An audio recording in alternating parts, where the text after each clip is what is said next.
from a GoFundMe account. GoFundMe account. GoFundMe to No Fund Me.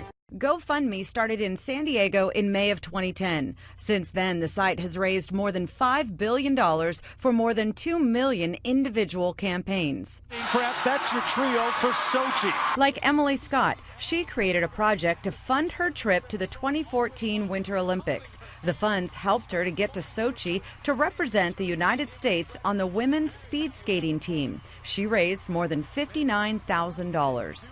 Ladies and gentlemen, the entire hockey world is in mourning today in the wake of a fatal accident in Saskatchewan on Friday. The second largest GoFundMe campaign happened in April. A bus carrying members of the Humboldt Broncos, a junior hockey league team, was blindsided by a semi-truck in Canada. Driver of the semi-truck failed to stop. 16 people were killed, most of them teenagers. A GoFundMe account for the victims and families raised more than $15 million.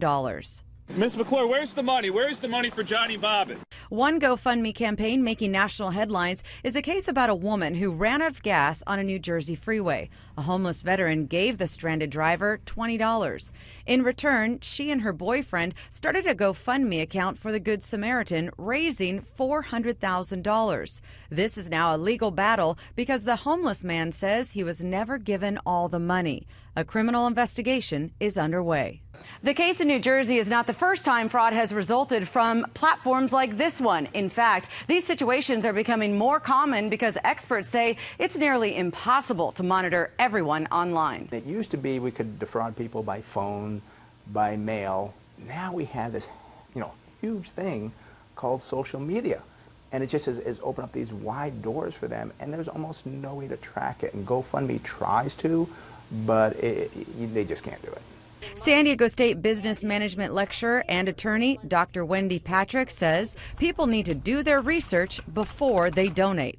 One of the biggest issues that donors have is safeguarding their money. And one of the things GoFundMe is very upfront about on their site, and they have lots and lots of guidelines, is there's somewhat of an honor system in the beginning, in that they don't engage in an enormous amount of investigation on a front end. So there is an element of donor beware before you contribute to a cause. GoFundMe has set up restrictions for their campaigns. People are not allowed to ask for money for something they call vices, which includes things like gambling, guns, sex, and drugs. In addition, the site now guarantees up to $1,000 if you become a victim of fraud. People may not know they do have like $1,000 that they'll reimburse people if they find fraud, but you really got to check the qualifications because it's not a lot.